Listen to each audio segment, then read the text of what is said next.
You're listening to The Philosopher's Note on how to think like Leonardo da Vinci. More wisdom in less time.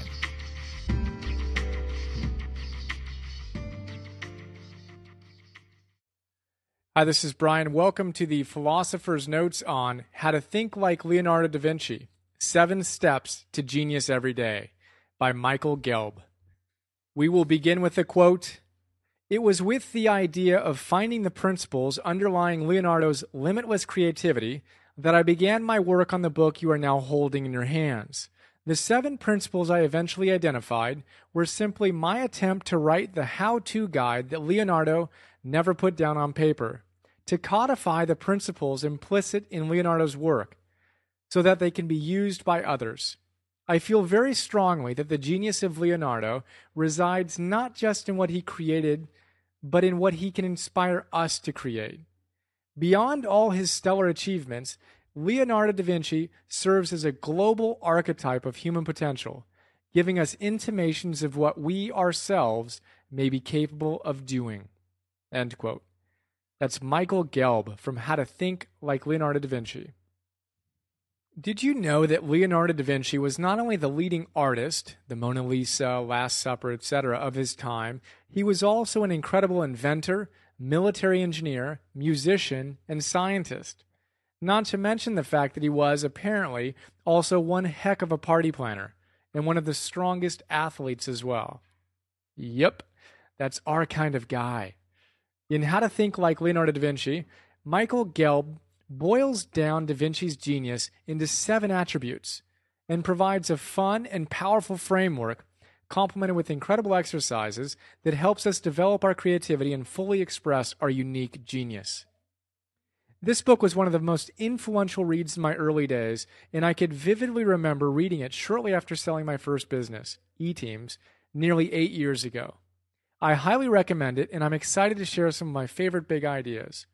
Plus one of the most transformative exercises I've ever done, called 100 Questions. Let's start by taking a quick look at the 7 attributes of Da Vinci, and then we'll explore a few of my favorite big ideas and how to rock them. So the first big idea, the 7 principles of Da Vinci's genius. After an introduction to Da Vinci's life, Gelb walks us through these 7 attributes of Da Vinci's genius. Number 1, curiosità. You're required to say these in Italian. I don't speak Italian, so pardon me if you do. I'm saying it terribly wrong, but we'll roll with it. It's part of Gelb's style is to have fun speaking in a foreign language and feeling into the Italian. So curiosità, an insatiably curious approach to life, in an unrelenting quest for continuous learning. Number 2, dimostrazione, a commitment to test knowledge through experience, persistence, and a willingness to learn from mistakes. Number 3, sensazione, the continual refinement of the senses, especially sight, as the means to clarify experience. Sfumato, literally going up in smoke, a willingness to embrace ambiguity, paradox, and uncertainty. Arte scientia, the development of the balance between science and art, logic and imagination, whole brain thinking. Corporalita, the cultivation of grace, ambidexterity, fitness, and poise. And number 7, cognizione, a recognition and appreciation for the connectedness of all things and phenomena, systems thinking. So there you go. If you're Italian, I apologize if I just destroyed that, but I had fun. So there you go. Number 7 principles are basically curiosity, demonstration, sensation, sfumato, going up in smoke, art and science, the body, corporalita, and connection, cognizione. So the next big idea, let's look at some of the big ideas that explore each of those, is 100 questions. Gelb says, quote, great minds ask great questions. The questions that engage our thought on a daily basis, reflect our life purpose, and influence the quality of our lives. By cultivating a Da Vinci-like open, questing frame of mind, we broaden our universe and improve our ability to travel through it. End quote. So do you have a journal? If not, it's time to get one. Da Vinci carried his everywhere. you might want to as well. Gelb has a lot of awesome exercises to fill that new journal up, and research has proven that capturing your thoughts, questions, dreams, goals, and all that jazz is actually good for you. You can see the next big idea for that.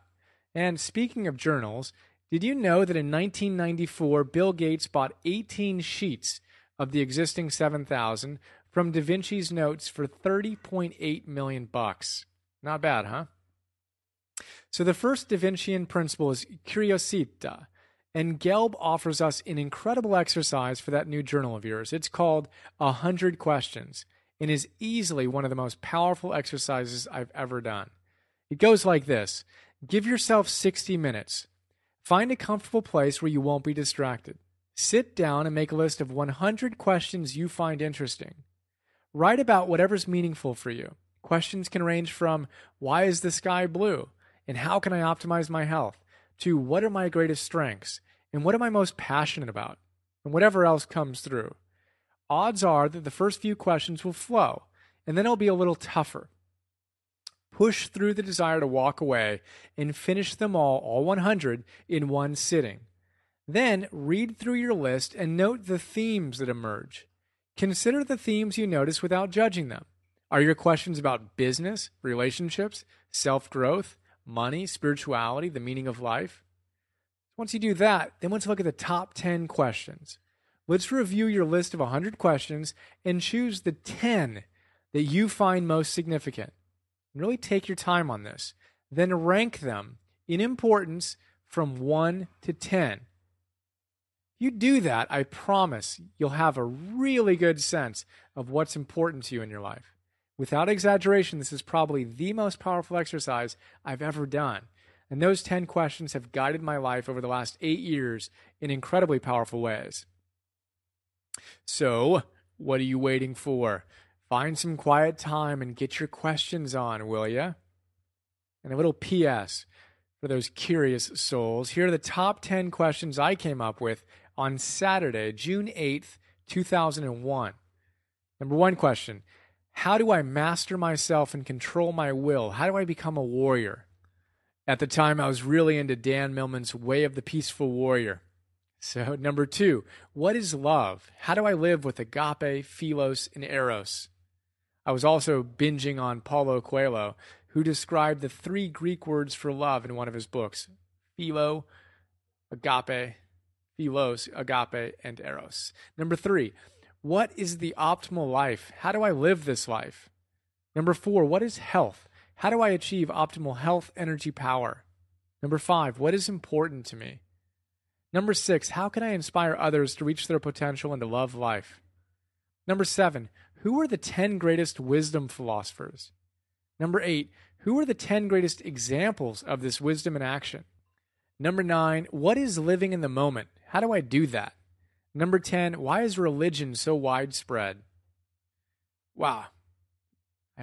Just typing those out gave me goosebumps as I feel into how much they've influenced my life. I really, really hope you do this exercise. And here's a PPS. After that exercise, Gelb continues by presenting what he calls 10 power questions and suggests you pick one of those or one of your own top 10 questions and practice the lost art of contemplation. The question I picked was, how can I get paid to do what I love to do? It's a super powerful question. The fact that I've lived this question for nearly a decade is why I'm now getting paid to read and write and grow. So, what do you love, and how can you get paid to do it? Gelb also says, by the way, the happiest people in the world ask, what if I could find some way to get paid for doing what I love? All right, the next big idea is keep a journal or notebook. Quote, Leonardo da Vinci carried a notebook with him at all times so that he could jot down ideas, impressions, and observations as they occurred.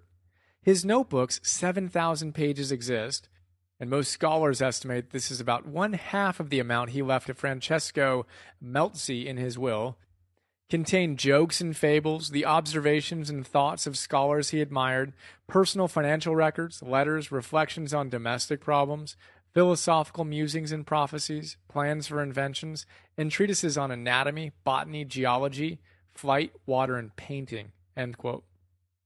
Journaling. Powerful stuff. Did you know it's scientifically proven to boost your happiness levels? Yepers. In fact, according to Marcy Shimoff in her great book, Happy for No Reason, you can see the notes on that, she says, quote, in an experiment by Dr. Robert Emmons at the University of California, Davis, people who kept a gratitude journal, a weekly record of things they felt grateful for, enjoyed better physical health, were more optimistic, exercised more regularly, and described themselves as happier than a control group who didn't keep journals, end quote. Again, that's scientifically established. Bring in two groups, randomly sort them. One group writes in their journal about random things. Another group writes in their journal about things they're grateful for. At the end of a certain period of time, one group is happier than the other. The group that wrote about things they were grateful for. So get on that, if you're feeling it, of course. And plus, how about this from Sonia Lyubomirsky in The How of Happiness? She's a leading positive psychology I reference often. She says, quote, there are many ways to practice optimism, but the one that has been empirically shown to enhance well-being is the original Best Possible Selves diary method. To try it out, sit in a quiet place and take 20 to 30 minutes to think about what you expect your life to be 1, 5, or 10 years from now. Visualize a future for yourself in which everything has turned out the way you've wanted. You have tried your best, worked hard, and achieved all your goals. Now write down what you imagine. This writing exercise, in a sense, puts your optimistic muscles into practice. Even if thinking about the brightest future for yourself doesn't come naturally at first, it may get there with time and training. Amazing things can come about as a result of writing. End quote. So have you gotten that journal yet or busted yours open? It's really big. Keep a journal or notebook if you want to think like Da Vinci and like a happy person. The next big idea is tap into your unconscious database. Quote, neuroscientists estimate that your unconscious database outweighs the conscious on an order exceeding 10 million to 1. This database is the source of your creative potential. In other words, a part of you is much smarter than you are. The wisest people regularly consult that smartest part.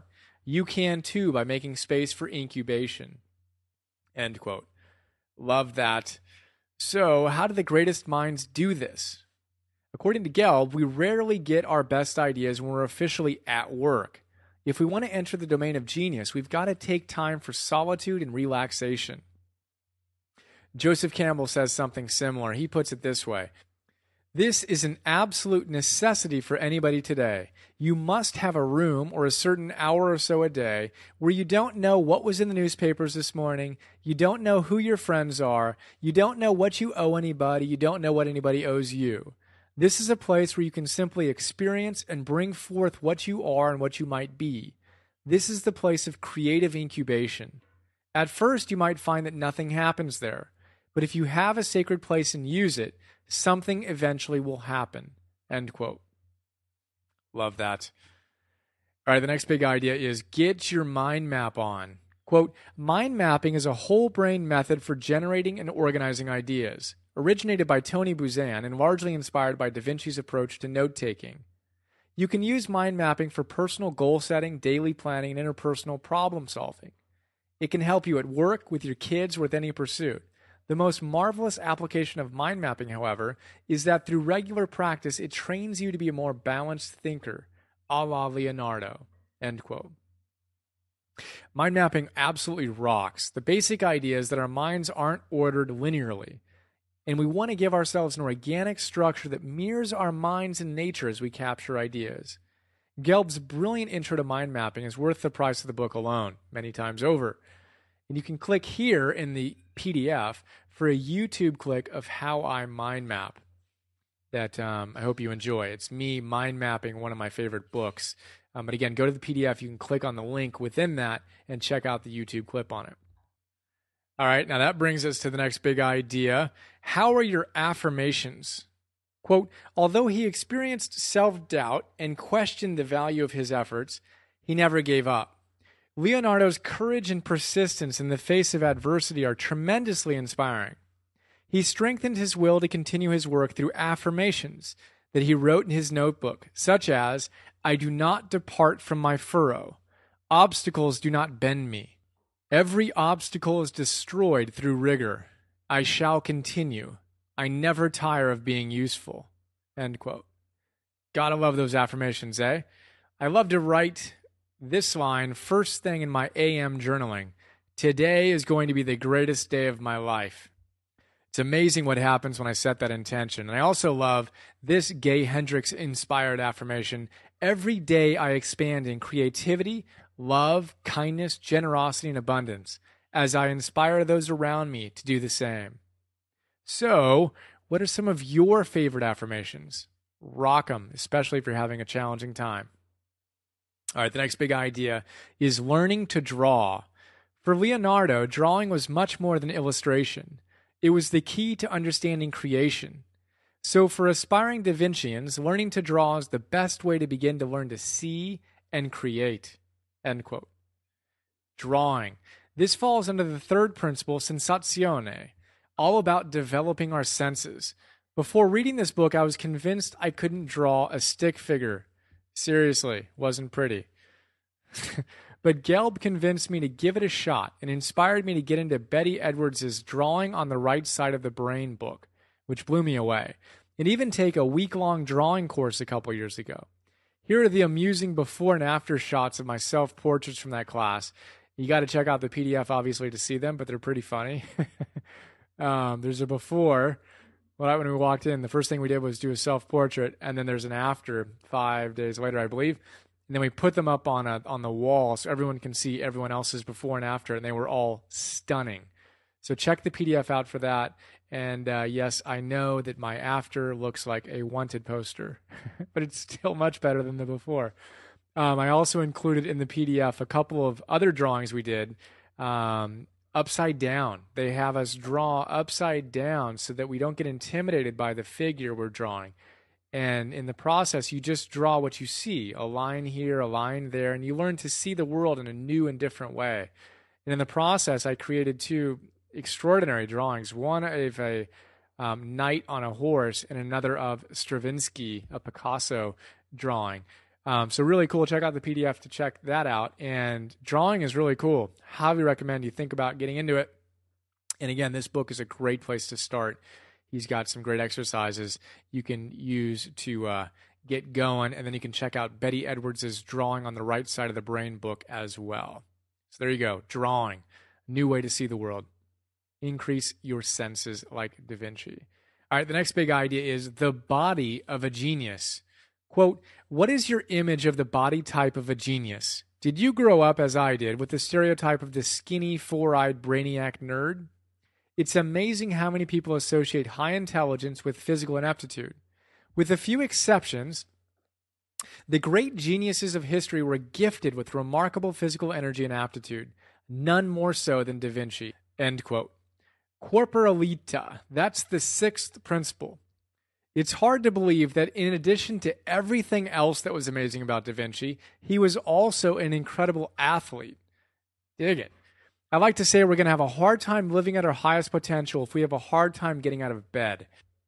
And in the book, Gelb goes off on a number of ways we can rock our grace, ambidexterity, fitness, and poise, including a discussion on the Alexander technique that led me to a workshop in Greece where I studied this movement discipline, which was super fun.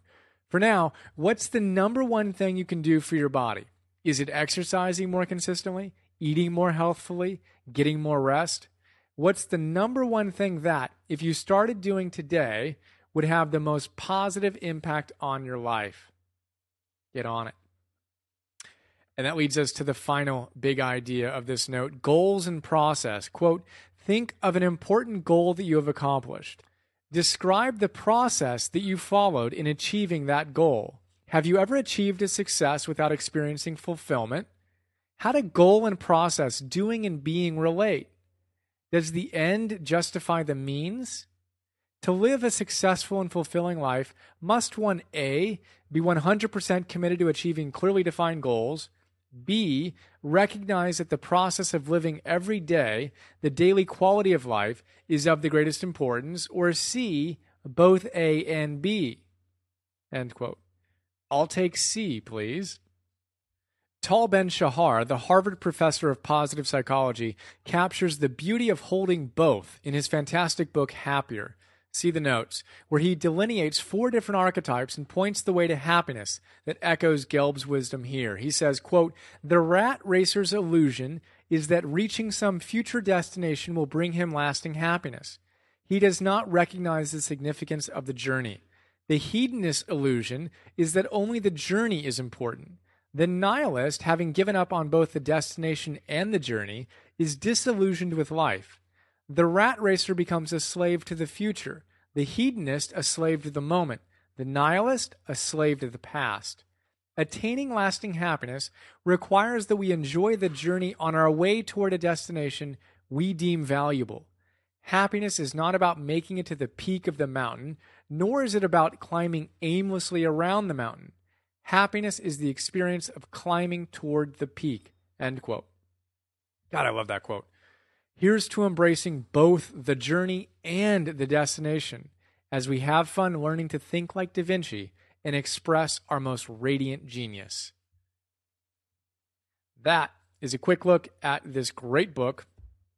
Hope you enjoyed it and highly recommend it. Let's take a quick look at Michael Gelb's bio, as well as some other notes I think you'll enjoy, and then some great quotes from the sidebar. Michael J. Gelb, the author of How to Think Like Leonardo da Vinci, is the world's leading authority on the application of genius thinking to personal and organizational development. He is a pioneer in the fields of creative thinking, accelerated learning, and innovative leadership. He brings more than 30 years of experience as a professional speaker, seminar leader, and organizational consultant to his diverse international clientele. That is from his website, where you can learn a lot more about him. Check it out, michaelgelb.com. If you enjoyed this note, I think you'll also enjoy the notes on Happier, Happy for No Reason, The How of Happiness, The Power of Myth, The 7 Spiritual Laws of Success, and The Gifted Adult. I didn't mention that book in this note, but that book is awesome. The Gifted Adult. Check out the note on it, and check out the book if you like the note. So let's hit the quotes on the sidebar. We'll start with, "Genius is made, not born." These are Michael Gelb. "Now, the most important question for artists of life, am I willing to hold the creative tension between my ideals and my current reality? Aerobic with oxygen exercise strengthens your cardiovascular system, improving blood and therefore oxygen flow to your body and brain. Your brain is, on average, less than 3% of your body weight, yet it uses more than 30% of your body's oxygen. As you become aerobically fit, you double your capacity to process oxygen, which makes you smarter." That was me adding that. And then Gelb also says, "I've worked with thousands of managers at all levels. Some are analytical, serious, thorough planners. Others are intuitive, playful, spontaneous improvisers. The very best are those who balance analysis and intuition, seriousness and play, planning and improvisation, arte and ciencia. The bottom line, embrace ambiguity and trust your gut. The ability to thrive with ambiguity must become part of our everyday lives. In addition to expanding the understanding of the nature and scope of intelligence, contemporary psychological research has revealed startling truths about the extent of your potential. We can summarize the results with the phrase, 'Your brain is much better than you think.'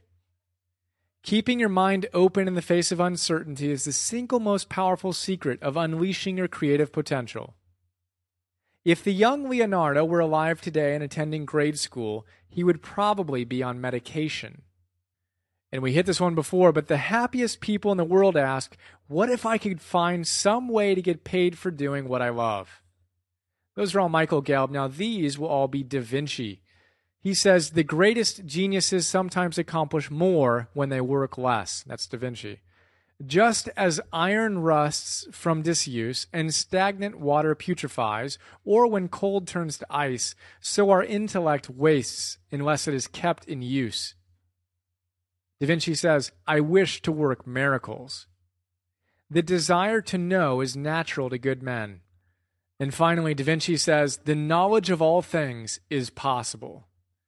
Talk about an optimist passionately pursuing his best in life. That is a quick look at How to Think Like Leonardo da Vinci, 7 Steps to Genius Every Day. Really hope you enjoyed it. and look forward to sharing more with you soon. Have an awesome day.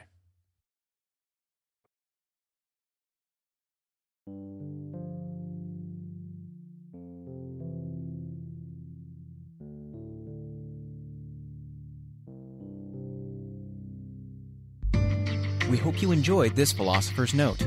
Please go to www.philosophersnotes.com to download more.